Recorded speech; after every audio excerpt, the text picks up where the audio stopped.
रूप की नहीं ये पहचान की बात है, मिलनिस्ट के साथ हर नारी की बात है। গায়ের রং যথেষ্ট পরিষ্কার, আর ফেসটা তার তুলনায় আরও বেশি পরিষ্কার। কারণ আমরা যত কিছু করি ফেসের দিকেই বেশি করি, হেয়ারে জানা ট্রিটমেন্ট করি তার থেকে ফেসের প্রতি আমরা বেশি কেয়ারিং। তাই জন্য ফেসটা কিন্তু আমাদের স্কিনের তুলনায়, হাত পা এগুলোর জায়গার তুলনায় আমাদের ফেসটা অনেক বেশি ক্লিন থাকে। অনেকের অবশ্য উল্টোও হয়, হয়তো হাত পাটা তাদের পরিষ্কার, ফেসটা ডার্ক, কিন্তু সেটার পরিমাণটা খুব কমই থাকে। ফেসের যত্ন সবাই নেয়, কম বেশি, কেউ কম নেয় কেউ বেশি নেয়, কিন্তু সবাই নেয়।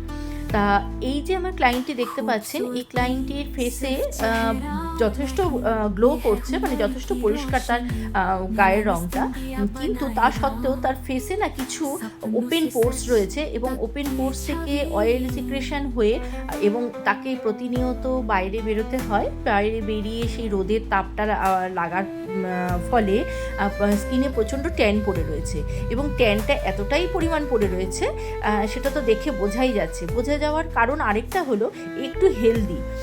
এবার হেলদি হওয়াতে কি হয়েছে, স্কিনের কোনো কোনো জায়গায় যে শেপ হয় সেই অনুযায়ী সেই জায়গাগুলোতে একটু চাপা আছে। এবার যখনই সেই জায়গাটায় খাজটা চলে যায়, ফেসে সেই খাজগুলো চলে আসে, তখনই সেই জায়গাটাতে আরও বেশি ডার্ক লাগে। তার ডার্ক লাগাতে খুবই বাজে লাগছে দেখতে। তাই জন্য তার ফেসটাতে কি করা হলো, তাই সেখানে আমি প্রথমে ডিট্যান করলাম, ডিট্যান করে ডার্মাটাও করলাম, স্ক্রাবিং করলাম। মানে আমি দুটো জিনিসই চালিয়েছি। তার সাথে আমি ওপেন পোর্সে যে ডার্ক মানে ময়লাগুলো ছিল সেগুলোকে পুরোটা ক্লিন করা যাচ্ছিল না, এবং ফেসের ওপরে অনেকটা ডার্ক মানে কি বলবো ডেড সেল ছিল, সেই সেলগুলোকেও ক্লিন করা যাচ্ছিল না যতক্ষণ না ডার্মাটা হচ্ছিল। আমি হাইড্রা করতে করতে তাকে ডার্মাটাও করেছি। ডার্মাটা করাতে ফেসটাই অর্ধেকের বেশি ক্লিন হয়ে গেছে। এবার তারপরে তার যেই যেই জায়গাগুলোতে খুব বেশি ডার্ক হয়ে রয়েছে সেই জায়গাগুলোতে আমাকে লেজার দিতেই হবে। সেই লেজার দেওয়ার জন্য আমি প্রিপারেশন করলাম। আমার ক্লায়েন্ট তো প্রচণ্ডই ভয় পাচ্ছিল, সে তো লেজার নিতেই চাইছিল না, মানে লেজার নিতেই আমার কাছে লেজার ট্রিটমেন্ট নিতেই এসেছিল, কিন্তু হচ্ছে যখন লেজারের মেশিনে দেখেছে যে একটুখানি ফটফট করে আওয়াজ হচ্ছে এবং একটু ধোঁয়া উঠছে, সেটা দেখে খুবই ভয় পেয়ে গেছিল। যাই হোক, অবশেষে এর আগে এরই এক ফ্রেন্ড আমার থেকে লেজার ট্রিটমেন্ট নিয়েছে, তারটা দেখেছে, তাকে জিজ্ঞেস করেছে যে কষ্ট হচ্ছে কিনা, কোনো প্রবলেম হচ্ছে কিনা, তারপরে সে লেজার ট্রিটমেন্ট নিতে রাজি হয়েছে।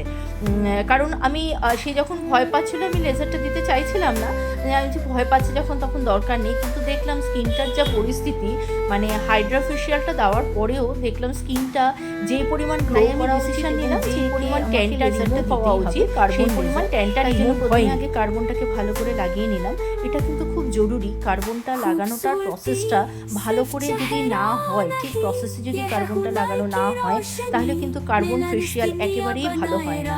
যেটা আমরা লেজার ট্রিটমেন্ট করি, কার্বন লেজার করি, সেটা একেবারেই ভালো হয় না। এই লেয়ারটা দিতে হয় খুবই পাতলা, একেবারেই পাতলা, যাতে স্কিন টোনটাও যেন বোঝা যায়। হ্যাঁ, তার উপরে হালকা করে কার্বনটা লাগানো হবে। লাগানোর পরে যদি লেজারটা চালানো হয় তবে কিন্তু সেটা অ্যাপ্রোপ্রিয়েট কাজ করে, এবং কোথায় কোথায় ডার্ক রয়েছে, কোথায় কোথায় কতটা ক্লিন হলো, যদি পাতলা লেয়ার দেওয়া হয় কার্বনের, তাহলে সেটা বুঝে নেওয়াটাও প্রসেসটা আমি কমপ্লিট করলাম। কারণ হচ্ছে সে খুবই ভয় পাচ্ছিল, কিন্তু যখন আমি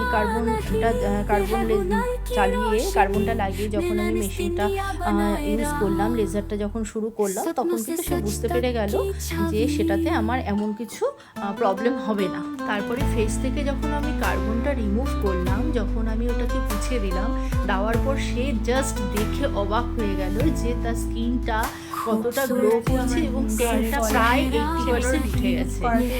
দেখো তোমরা আমার ক্লায়েন্টের রিভিউটা শুনে নাও। ভীষণ ভালো।